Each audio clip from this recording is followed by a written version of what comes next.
नमस्कार, मी अनिल धूपदाळे. दिवे Belgaum Chandgad live news म्हणजेच DBC लाईव्ह न्यूजमध्ये आपणा सर्वांचे स्वागत करत आहे. चला पाहूया आजच्या काही महत्त्वपूर्ण बातम्या. दोडामार्ग तालुक्यातील अनेक गावात रस्त्यावर घरावर झाडे पडून नुकसान, काही ठिकाणी मार्ग बंद. दोडामार्ग तालुक्यातील अनेक गावात पावसाने झोडपून काढलं आहे. वादळी वाऱ्यासह पडलेल्या पावसाने अनेक गावात झाडे झुडप्यांचं नुकसान झालं आहे, तर काही ठिकाणी झाडे मुख्य रस्त्यावर पडून वाहतूक बंद झाली. साटेली परमे रस्त्यावर मारुती मंदिर ठिकाणी मुख्य रस्त्यावर वीज वाहिन्यावर झाड पडून खांब पडलाय, रस्त्यावर पडला. वीज महावितरण कर्मचाऱ्यांनी खांब बाजूला केले नाही, त्यामुळे सोमवारी रात्री अंधारात मोटरसायकलची खांबाला धडक बसून साटेली गावातील युवक गंभीर जखमी झाला. त्याला गोवा येथे हलवण्यात आलं. कुंबरल येथे घरावर नारळाचं झाड पडून नुकसान झालं. कळणे भिकेकोनाळ रस्त्यावर मोठं झाड पडून वाहतूक बंद झाली. दोडामार्ग ते वीजघर मार्गावर अनेक ठिकाणी झाडे पडून नुकसान झालं आहे. वीज वाहिन्या तुटल्या, काही ठिकाणी खांब देखील पडले आहेत. दोडामार्ग तालुक्यातील अनेक गावात सोमवारी मंगळवारी जोरदार वादळी वाऱ्यासह पावसाने जनजीवन विस्कळीत झालं. वीज पुरवठा खंडित, यामुळे मोठी गैरसोय झाली. सोसाट्याच्या वाऱ्यामुळे अनेक झाडे, वीज वाहिन्या बंद पडून अनेक ठिकाणी वीज खांब मोडून पडले. यामुळे साटेली बेडशी गावातील वीज पुरवठा खंडित होऊन गेले 4 दिवस पाणी पुरवठा खंडित झाला आहे. त्यामुळे मोठी गैरसोय निर्माण झाली आहे. सोमवारी कळणे भिकेकोनाळ रस्त्यावर भले मोठे झाड पडले, यामुळे रस्ता बंद झाला. त्यामुळे काही वाहने सासोली येथून वळवलीनंतर ग्रामस्थ हे झाड बाजूला करण्यासाठी प्रयत्न केले.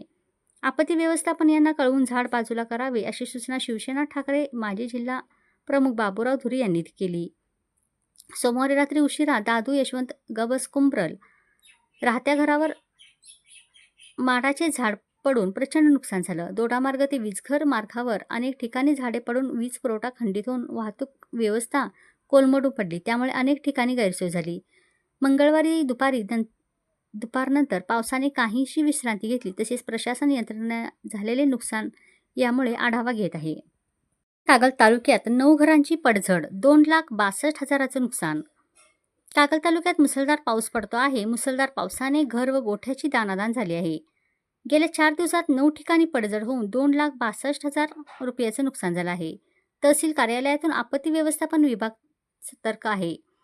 तासातासाला अपडेट घेतली जात आहे. आपत्ती व्यवस्थापन विभागाकडून पडझड नोंदी तालुक्यात तात्काळ पंचनामा करून होत आहेत. पडझड झालेल्या घरांची नावे अशी: पांडुरंग मुडूक शिवाले, शिवाजी कोळी, कृष्णा पाटील, मुक्ताबाई कांबळे, निसार देसाई, कमलाबाई पुंडे, रत्नाकर तिराळे आणि मोहन उत्तुरे.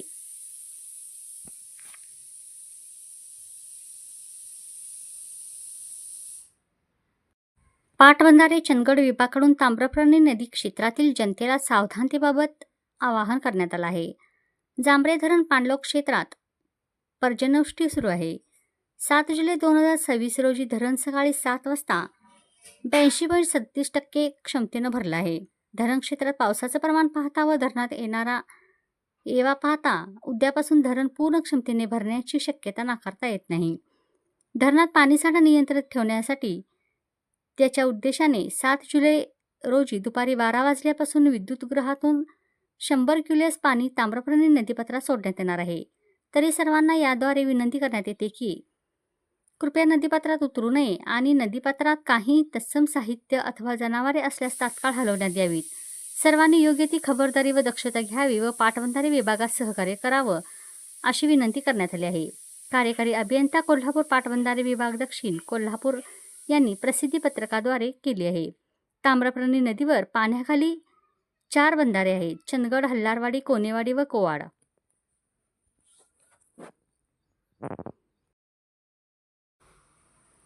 कोलजर समाजसेवा हायस्कूलमध्ये अपुरे शिक्षक, याबाबत मुख्याध्यापक यांनी खुलासा करावा, अन्यथा मुले पाठवली जाणार नाहीत, पालकांचा इशारा.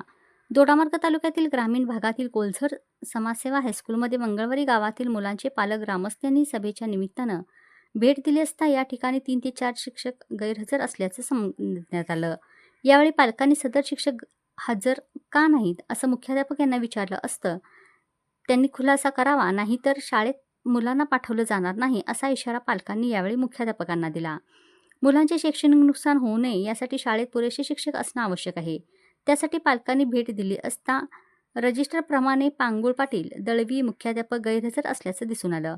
याबाबत पालकांनी शाळेत लेखी पत्र देत याबाबत खुलासा करावा असं मुख्याध्यापक यांना सांगितलं.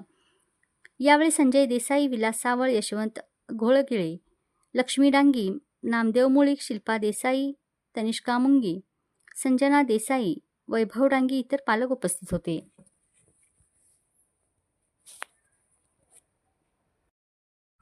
वीज समस्येबाबत जिल्हाधिकाऱ्यांची दोडामार्ग तहसील कार्यालयाला आढावा बैठक.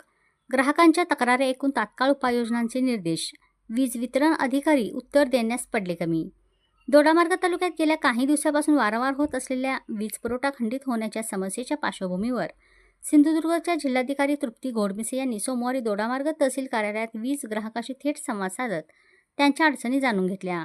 या बैठकीत वीज ग्राहकांनी वारंवार होणारा वीज पुरवठा खंडित होणं, कमी जास्त दाबाचा पुरवठा, पावसाळ्यात निर्माण होणाऱ्या अडचणी, दुरुस्तीतील विलंब तसेच महावितरणाच्या कार्यपद्धतीबाबत विविध तक्रारी मांडल्या. नागरिकांच्या समस्या संयमाने ऐकून घेत जिल्हाधिकारी घोडमिसे यांनी संबंधित अधिकाऱ्यांना तातडीने उपाययोजना करण्याचे निर्देश दिले. यावेळी संबंधित महावितरण अधिकारी योग्य उत्तर देऊ शकले नाहीत. दोडामार्ग तहसील कार्यालय येथे जिल्हाधिकारी तृप्ती घोडमिसे यांच्या नेतृत्वाखाली झालेल्या बैठकीत उपविभाग अधिकारी तहसीलदार राहुल गुरव तसेच सभापती पार्वती गवस, नगराध्यक्ष चेतन चव्हाण, उपसभापती गणेश प्रसाद गवस, जिल्हा परिषद सदस्य दीपक गवस, पंचायत समिती सदस्य संजय सातार्डेकर, सुभाष गवस, संजय गवस तसेच अनेक गावातील सरपंच, सामाजिक कार्यकर्ते, वीज ग्राहक, दोडामार्ग व्यापारी उपस्थित होते. दोडामार्ग तालुक्यातील वीज ग्राहक सामाजिक कार्यकर्ते गणेश मूर्तिकार यांनी वीज महावितरणमुळे किती नुकसान सह करावं लागतं याचा पाढा जिल्हाधिकारी यांच्यासमोर वाचला. आम्हाला अखंडित व दर्जेदार वीज पुरवठा मिळावा यासाठी आवश्यक त्या उपाययोजना राबवण्यात येतील असं आश्वासन यावेळी प्रशासनाकडून देण्यात आलं.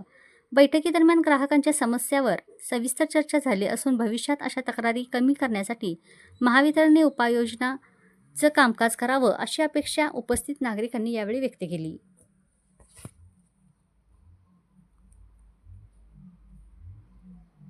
पोलीस ठाण्याचे सहाय्यक फौजदार श्री दत्तात्रय महादेव शिंदे यांना पोलीस उपनिरीक्षकपदी बढती मिळाली आहे. श्री शिंदे यांनी कणकवली येथून पोलीस कॉन्स्टेबल म्हणून नोकरीला सुरुवात केली. त्यानंतर आजरा, चंदगड, गडिंग्लज, भुदरगड, शाहूपुरी, गांधीनगर अशी एकूण त्यांनी ठिकठिकाणी सेवा केली आहे. जवळजवळ त्यांची 34 वर्षी ही सेवा झाली आहे. कागल तालुक्यातील बाळेकडे या गावचे ते पुत्र आहेत. त्यांच्या या बढतीबद्दल त्यांचे सर्वत्र अभिनंदन केले जात आहे. तरण्या पावसाने गडिंग्लज तालुक्यामध्ये धुमाधार पाऊस पाडून सर्वत्र पाणीच पाणी करून सोडलेले आहे. बळीराजाला खुशीत ठेवून गेले 2 दिवसाच्या जोरदार सरी नंतर काल दुपारीच्या नंतर पावसाने थोडी विश्रांती घेतली आहे. तरी पण हिरण्यकेशी नदीवरील सर्व कोल्हापुरी बंधारे पाण्याखाली अद्याप आहेत. कोकणात पाऊस सुरू असल्याने नदीच्या पाण्याच्या पातळीत झपाट्याने वाढ होत आहे. कानडेवाडी बंधारा येथील पुलावर पाणी आल्यामुळे हा बंधारा पूल बॅरिगेटिंग लावून बंद करण्यात आलेले आहे. गावातील लोकांना या पुलावरून ये जा करण्यास बंदी करण्यात आलेली आहे. पोलिसांनी याबाबत पोलीस पाटलांच्या माध्यमातून सूचना केलेल्या आहे. तावरेवाडी तालुका गडिंग्लज या बंधाऱ्यावर पाणी आलेले आहे. वाहतूक बंद असून पर्यायी मार्ग निसरी मार्गे हडलगे अशी सध्या वाहतूक सुरू आहे.